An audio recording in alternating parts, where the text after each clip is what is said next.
हाँ जी, नमस्कार, जय हिंद मेरे प्यारे प्यारे साथियों, क्या हाल चाल है। सब बच्चों को मेरी तरफ से नमस्कार, हम बहुत बहुत गुना स्वागत है आप सब बच्चों को इस 25 मिनट के प्राइम शो के अंदर। इसमें मैं आपको भारत के संविधान के यानी कि एक टॉपिक के 25 क्वेश्चन पढ़ाऊंगा, बड़े शानदार वाले। और मैं उम्मीद करता हूँ कि इससे बाहर आपका प्रश्न नहीं जाएगा। चलो मेरे भाई, क्लास को शुरू करते हैं ना।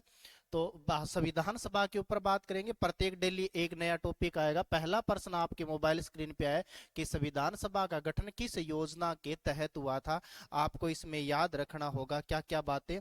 तो क्रिप्स मिशन कब आया था? क्रिप्स मिशन मेरे भाई 1942 में आया था। वेवल योजना कब आई थी? 1945 में आई थी। कैबिनेट मिशन कब आया था? 1946 में आया था। और माउंटबेटन योजना कब आई थी? तो 3 जून 1947 को माउंटबेटन योजना आई थी। इस योजना के तहत भारत का क्या हुआ था? भारत का विभाजन हुआ था। ये प्रश्न अच्छा है, एग्जाम में पूछा जा सकता है कि भारत का विभाजन किस योजना के तहत हुआ था। तो इस माउंटबेटन योजना के तहत। और संविधान सभा का गठन कैबिनेट मिशन के तहत हुआ था। ऑप्शन नंबर सी वाला बिल्कुल सही है कि यानी संविधान सभा के अगर आपसे गठन पूछा जाए तब आपको बताना कि संविधान सभा का गठन हुआ था जुलाई 1946 में। कब हुआ था? जुलाई 1946 में। और संविधान सभा में कुल सदस्य कितने थे तब आपको बताने होंगे कि संविधान सभा में टोटल 389 मेंबर थे। यानी कि संविधान सभा के गठन की अगर बात की जाए तो कैबिनेट मिशन के तहत संविधान सभा का गठन हुआ था। 2 नंबर प्रश्न पे आ जाओ। संविधान सभा की पहली अधिवेशन कब हुआ था? अच्छा प्रश्न है। संविधान सभा का पहला अधिवेशन है वो हुआ था 9 दिसंबर 1946 को। यानी कि ऑप्शन नंबर 1 वाला बिल्कुल सही है। 9 दिसंबर 1946 को संविधान सभा की पहली बैठक हुई थी, याद रख लेना। और इस पहली बैठक में संविधान सभा का क्या बनाया गया था?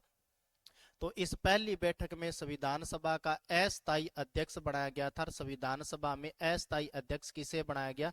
तब आपको नाम याद रखना होगा, सचिंदानंद सिन्हा। किसका नाम याद रखना होगा? सचिंदानंद सिन्हा का नाम आपको याद रख। सचिंदानंद सिन्हा को संविधान सभा का अस्थायी अध्यक्ष बनाया गया था। संविधान सभा की थर्ड बैठक कब हुई थी? तब आपको बताना कि संविधान सभा की थर्ड बैठक हुई थी 11 दिसंबर 1946 को। इसी बैठक में दो काम किए गए थे, दो काम याद रखना है।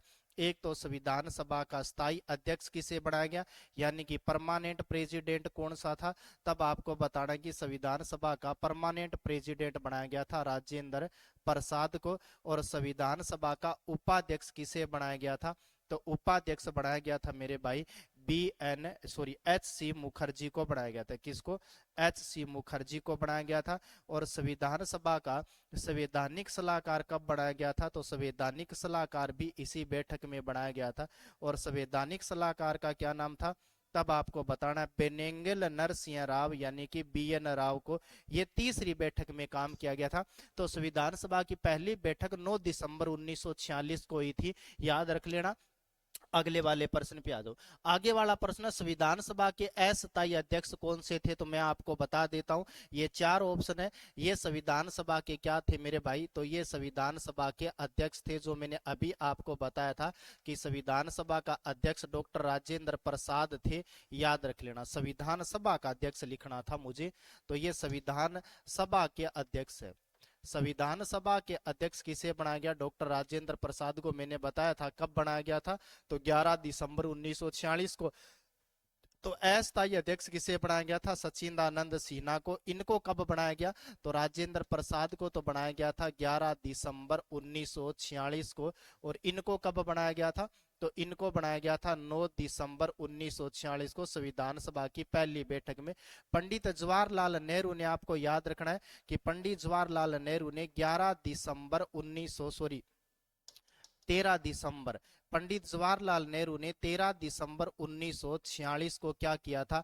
उद्देश्य प्रस्ताव प्रस्तुत किया था। याद रख लेना, उद्देश्य प्रस्ताव प्रस्तुत किसने किया? ये भी प्रश्न आ सकता है। उद्देश्य प्रस्ताव प्रस्तुत करने वाले आदमी थे पंडित जवाहरलाल नेहरू। और ये उद्देश्य प्रस्ताव पारित कब हुआ था? तब आपको तारीख भी याद रखनी होगी कि उद्देश्य प्रस्ताव 22 जनवरी 1947 को पारित हुआ था। कब? 22 जनवरी 1947 को पारित हुआ था। डॉक्टर BR अम्बेडकर कौन सी समिति के अध्यक्ष थे? तब आपको आंसर बताना होगा, प्रारूप समिति के अध्यक्ष। प्रारूप समिति का अध्यक्ष कौन सा था? तो डॉक्टर B.R. अम्बेडकर प्रारूप समिति के अध्यक्ष थे। संविधान सभा के अस्थायी अध्यक्ष डॉक्टर सच्चिदानंद सिन्हा को बनाया गया था। आगे वाले पे आ जाओ। आगे वाला प्रश्न क्या कहता है? संविधान सभा के स्थायी अध्यक्ष किसे चुनेंगे? मैंने अभी आपको बता दिया कि संविधान सभा के स्थायी अध्यक्ष किसे चुनेंगे थे? डॉक्टर राजेंद्र प्रसाद को, बी नंबर है। और ये प्रारूप समिति के अध्यक्ष थे कौन? Doctor B.R. अम्बेडकर प्रारूप समिति के अध्यक्ष थे। और प्रारूप समिति का गठन कब हुआ था? तो 5 जुलाई 29 अगस्त 1947 को, 29 अगस्त 1947 को प्रारूप समिति का गठन हुआ था। और प्रारूप समिति में टोटल कितने मेंबर थे? तब आपको याद रखने होंगे कि प्रारूप समिति में टोटल मेंबर थे मेरे भाई 7। सरदार वल्लभ भाई पटेल को क्या कहा जाता है? तो भारत का बिस्मार्क कहा जाता है। भारत का बिस्मार्क किसे कहा जाता है?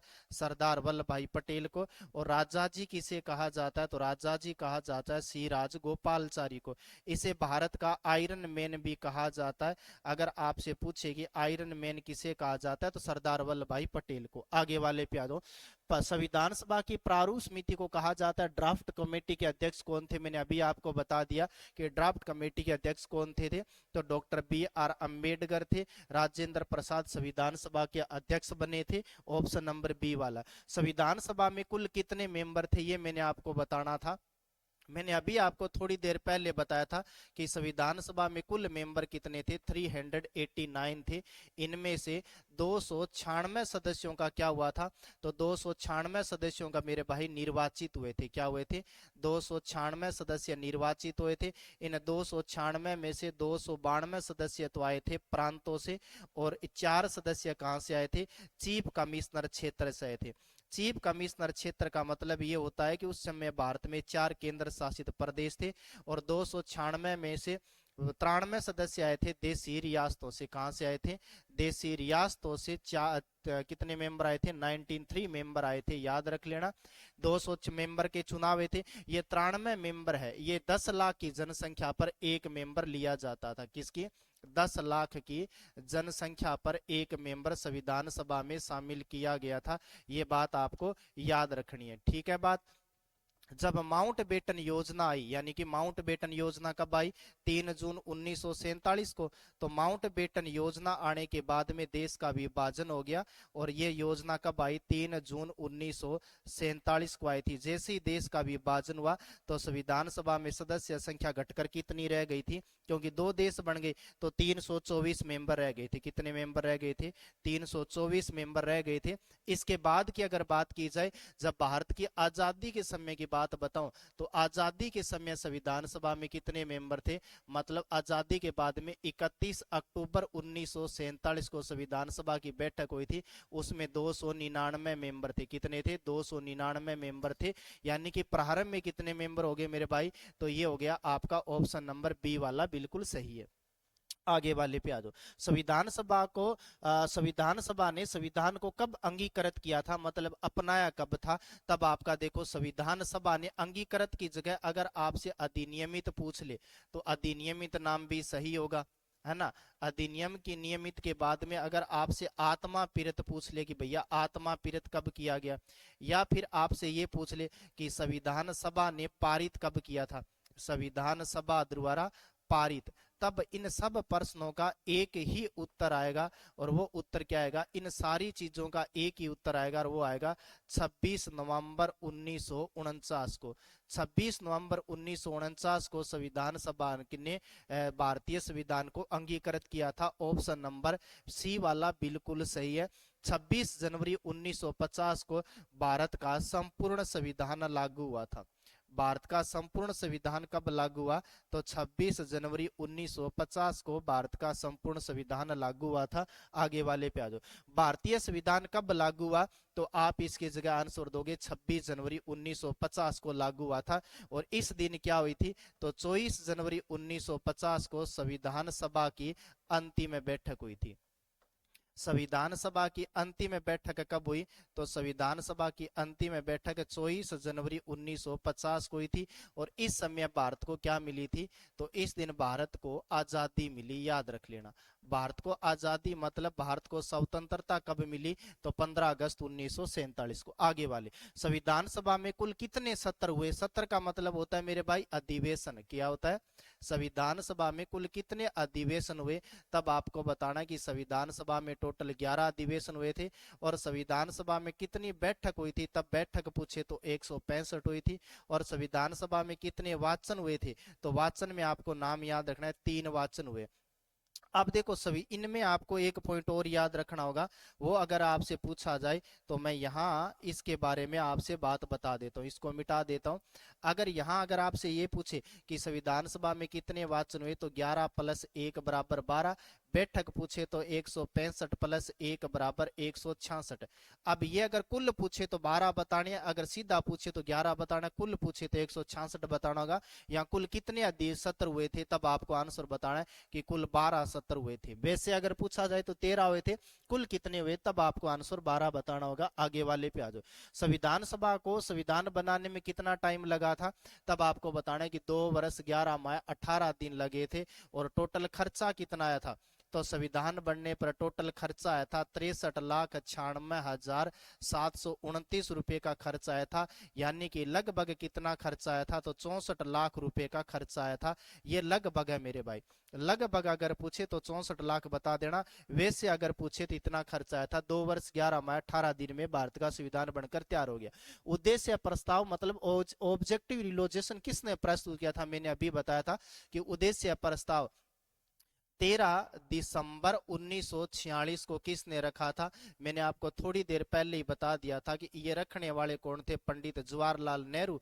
और ये पारित कब हुआ था? ये पारित भी मैंने आपको बताया था कि ये पारित हुआ था 22 जनवरी 1947 को। कब पारित हुआ? 22 जनवरी 1947 को ये क्या हो गया था? पारित हो गया था। रखने वाला आदमी कौन है? Pandit Jawaharlal Nehru. Option number C वाला बिल्कुल सही है। आगे वाले पे आ जाओ। उद्देश्य प्रस्ताव कब प्रस्तुत किया था? मैंने अभी बताया था कितनी तारीख को? तो 13 दिसंबर 1946 को। और ये संविधान सभा की कितने नंबर की बैठक थी? तब आपको बताना है कि ये संविधान सभा की 5वीं बैठक थी। कितने नंबर की बैठक थी? 5वीं बैठक में उद्देश्य प्रस्ताव पंडित जवाहरलाल नेहरू ने रखा था, जो कि 22 जनवरी को पारित हुआ था। आगे वाले पे आओ। संविधान सभा की प्रारूप समिति का गठन कब हुआ? 29 अगस्त 1947 को प्रारूप समिति का गठन हुआ था। और इसका अध्यक्ष किसे बनाया गया? तो डॉक्टर बी आर अंबेडकर। क्या था? डॉक्टर बी आर अंबेडकर इस समिति के क्या थे? अध्यक्ष थे। और इस प्रारूप समिति में टोटल मेंबर कितने थे? ये भी मैंने बताया था, टोटल 7 मेंबर थे। और प्रारूप समिति को क्या कहा जाता है? तो प्रारूप समिति को कहा जाता है मेरे भाई ड्राफ्ट समिति या फिर ड्राफ्ट कमेटी के नाम से जानते हैं। प्लस में आपको ये भी याद रखने, इसे मसौदा समिति के नाम से भी जानते हैं। इसके 2-3 नाम है, मसौदा समिति भी कहा जाता है और ड्राफ्ट कमेटी भी कहा जाता है। दोनों तीनों नाम ए सेम से है, मसौदा समिति या फिर ड्राफ्ट कमेटी भी कहा जाता है। ठीक है बात। आगे वाले पे संविधान सभा में महिलाओं की संख्या कितनी थी? ये गजब का प्रश्न है। संविधान सभा में महिलाओं की संख्या कितनी थी? तो 15 थी। ऑप्शन नंबर सी वाला बिल्कुल सही है ना। संविधान सभा में महिलाओं की संख्या 15 थी। जब भारत का संविधान लागू हुआ था 26 नवंबर 1949 को, सॉरी, संविधान सभा द्वारा पारित किया गया था, तब इस पर टोटल कितने व्यक्तियों ने हस्ताक्षर किए थे? तब आपको बताना है संविधान पर 284 व्यक्तियों ने हस्ताक्षर किए थे। कितने? इनमें जब 15 महिला थी, तब 15 महिलाओं में से 8 महिलाओं ने संविधान पर हस्ताक्षर किए थे। संविधान में टोटल कितनी महिलाएं थी?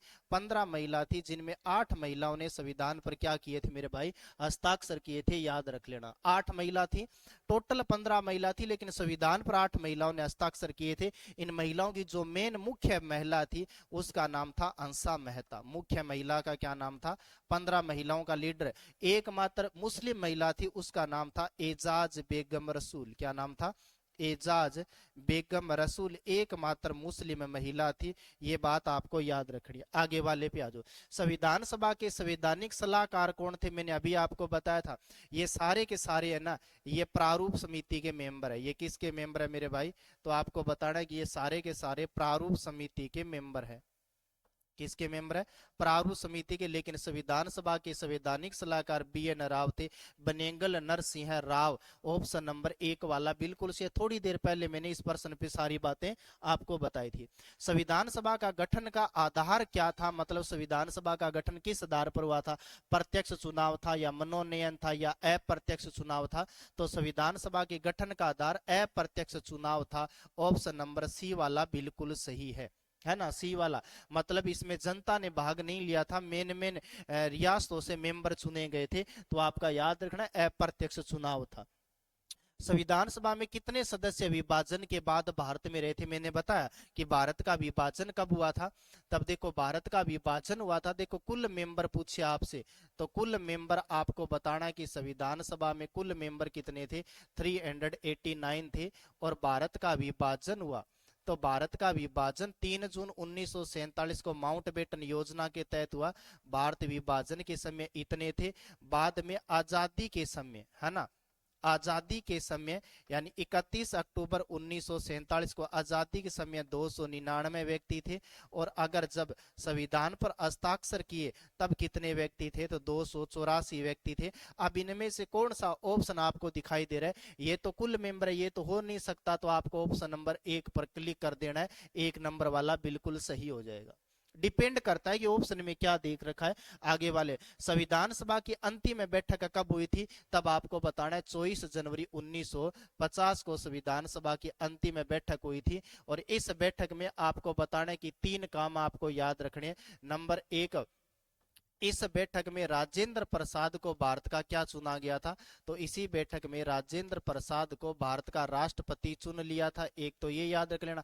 दूसरा, इसी बैठक में भारत का राष्ट्रगान यानी कि राष्ट्रीय राष्ट्रगान अपनाया गया, है ना। राष्ट्रगान को सब अपनाया गया, राष्ट्रगान अपना लिया। प्लस में राष्ट्रगीत अपना लिया था। इन्हें कह दिया कि भाई ये हमारा राष्ट्रगीत है और ये हमारा राष्ट्रगान है। ये बात 24 जनवरी 1950 को किया गया था। आगे वाले पे आ जाओ। आगे वाला प्रश्न है, संविधान सभा की कार्यवाही किस भाषा में होती थी? सबको पता है कि भारतीय संविधान की कार्य भाषा हिंदी और इंग्लिश में होती थी। ऑप्शन नंबर सी वाला बिल्कुल सही है। ठीक है बात। आगे वाले पे आ जाओ। भारतीय संविधान पर हस्ताक्षर कब किए गए थे? तो मैंने आपको बताया कि भारतीय संविधान पर हस्ताक्षर यानी 26 नवंबर 1949 को टोटल कितने व्यक्तियों ने हस्ताक्षर किए थे? तो 284 व्यक्तियों ने हस्ताक्षर किए थे। अगर आपसे पूछे कि सर्वप्रथम हस्ताक्षर किसने किए थे, तब आपको बताना है कि सर्वप्रथम हस्ताक्षर करने वाले व्यक्ति कौन से थे संविधान पर। तब आपको नाम बताना होगा राजेंद्र प्रसाद। क्या नाम होगा? राजेंद्र प्रसाद। और सबसे अंतिम हस्ताक्षर पूछे कि सबसे अंत में हस्ताक्षर किसने किए थे, तब आपको नाम याद रखना होगा। सबसे अंत में हस्ताक्षर करने वाले व्यक्ति थे पंडित जवाहरलाल नेहरू। क्या नाम था? पंडित जवाहरलाल नेहरू। आपको नाम याद रखना है। ये लो जी, आज की क्लास में 20% यानी संविधान सभा कंप्लीट होगी। इसी प्रकार 25 मिनट का आपके सामने शो आता रहेगा। लाइक शेयर जरूर कर दियो। और कैसे आपके कितने पर्सन हुए कमेंट बॉक्स में जरूर बताना। मिलेंगे अगली क्लास में। तब तक सब साथियों को नमस्कार, जय हिंद। अपना ख्याल जरूर रखिएगा।